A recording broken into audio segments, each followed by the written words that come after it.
Hello दोस्तों, आप लोगों को मेरा सादर प्रणाम। कैसे हैं आप लोग? ये कहानी बहुत सुंदर है, अंत तक जरूर सुने।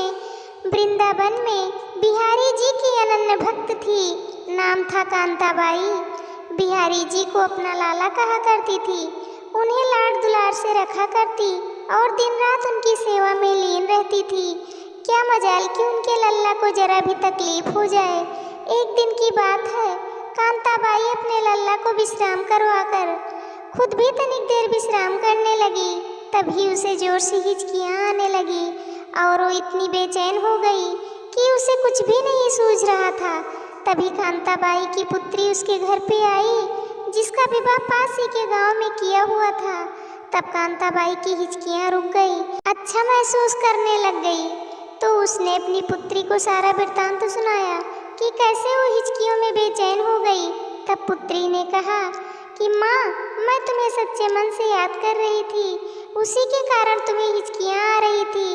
और अब जब मैं आ गई हूँ तो तुम्हारी हिचकियाँ भी बंद हो चुकी है। कांताबाई हैरान रह गई कि ऐसा भी भला होता है।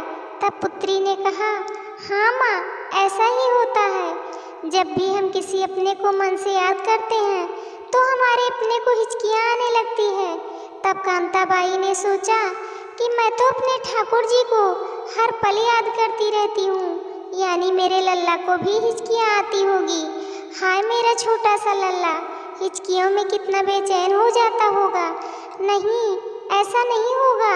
अब से मैं अपने लल्ला को जरा भी परेशान नहीं होने दूंगी।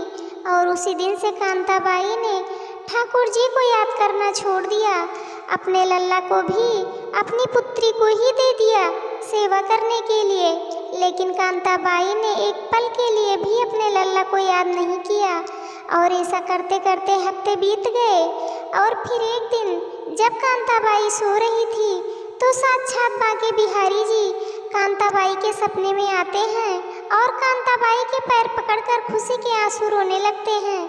कांताबाई फौरन जाग जाती है और उठकर प्रणाम करते हुए रोने लगती है और कहती है कि प्रभु, आप तो उनको भी नहीं मिल पाते जो समाधि लगाकर निरंतर आपका ध्यान करते रहते हैं।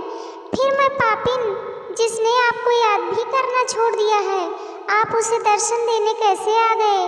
तब बिहारी जी ने मुस्कुराकर कहा, माँ, कोई भी मुझे याद करता है तो या तो उसके पीछे किसी वस्तु का स्वार्थ होता है या फिर कोई साधु ही जब मुझे याद करता है तो उसके पीछे भी उसका मुक्ति पाने का स्वार्थ छिपा होता है। लेकिन धन्य हो माँ, तुम ऐसी पहली भक्त हो जिसने ये सोचकर मुझे याद करना छोड़ दिया कि कहीं मुझे हिचकियाँ आती होगी। मेरी इतनी परवाह करने वाली माँ मैंने पहली बार देखी है। तभी कांताबाई अपनी मिट्टी के शरीर को छोड़कर अपने लल्ला में ही लीन हो जाती हैं। इसलिए बंधुओं, वो ठाकुर तुम्हारी भक्ति और चढ़ावे के भी भूखे नहीं हैं, वो तो केवल तुम्हारे प्रेम के भूखे हैं। उनसे प्रेम करना सीखो। उनसे केवल और केवल किशोरी जी ही प्रेम करना सिखा सकती हैं। जय श्री राधे कृष्णा, जय श्री कृष्णा। दोस्तों, ये प्रसंग आप लोगों को कैसे लगा? आप लोग कमेंट करके ज़रूर बताना। चैनल को सब्सक्राइब करना, वीडियो को लाइक करना, शेयर करना। वीडियो को अंत तक देखने के लिए आप लोगों का तहे दिल से धन्यवाद।